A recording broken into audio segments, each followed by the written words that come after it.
Pour évoquer ce sommet et ses implications et ses conséquences, on retrouve en direct notre invité Jean-François Di Meglio. Bonsoir, vous êtes économiste, professeur à l'Université Paris-Dauphine notamment.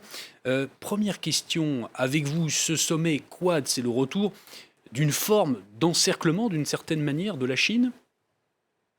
Alors, il faut se souvenir que Quad, c'est l'équivalent de Indo-Pacifique et que la politique étrangère américaine sous l'appellation Indo-Pacifique, c'est bien sûr quelque chose qui a commencé à l'ère Obama, mais qui s'est prolongé et qui a même été renforcé sous Trump.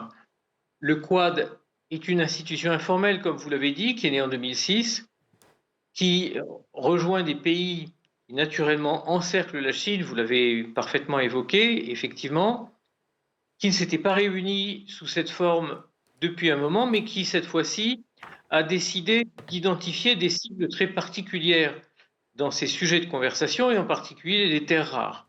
Alors, la Chine, bien sûr, est nommée implicitement, puisque la Chine détient 60% de la production ou du raffinage des terres rares dans le monde. On sait qu'elles sont assez essentielles pour un certain nombre de hautes technologies et que finalement, les États-Unis, qui auraient pu avoir un rôle extrêmement important dans la production des terres rares, ont laissé filer en quelque sorte ce contrôle. Donc, celle qui n'est pas nommée, c'est naturellement la Chine. Et naturellement, le Quad, c'est une alliance, on va dire, de pays plutôt démocratiques, même si aujourd'hui l'Inde a tendance à dériver dans son processus démocratique. En tout cas, une alliance des démocraties contre la Chine, naturellement.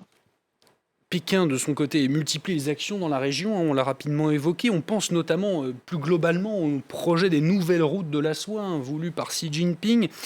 Comment la Chine peut réagir, selon vous, à cette nouvelle coopération, à cette coopération ressuscitée d'une certaine manière?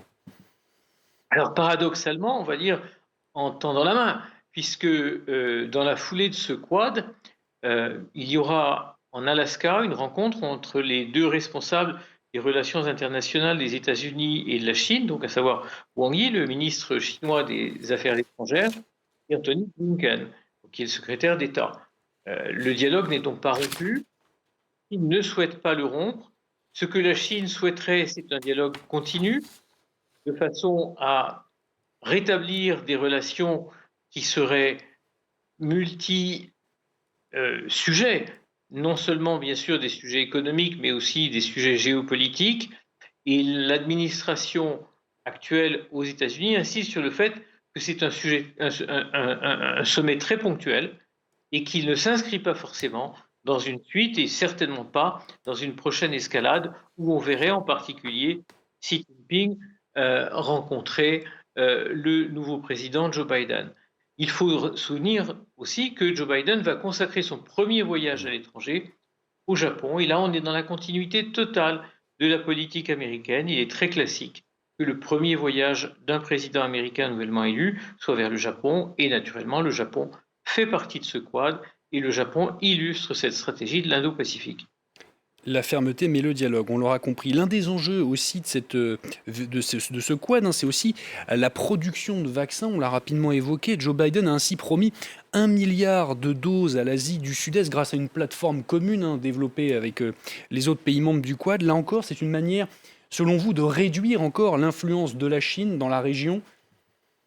Alors là, je dirais que c'est plutôt une réaction a posteriori, parce qu'un certain nombre de pays qui ne sont pas réputés dans le monde comme des pays de haute technologie pharmaceutique, la Chine et l'Inde en particulier, se sont lancés l'une contre l'autre, dirait-on, dans une diplomatie du vaccin, avec une baisse des prix, avec une distribution aussi de vaccins, en particulier vers l'Afrique, ce qui correspond à l'initiative internationale qui s'appelle COVAX, où là, il y a eu aussi distribution de vaccins occidentaux dans un certain nombre de pays plutôt en difficulté du point de vue financier. Donc là, il s'agit vraiment d'une réaction à la diplomatie du vaccin développée par la Chine et par l'Inde en réaction avec la Chine, mais Merci. l'Inde fait partie bien sûr de cette initiative.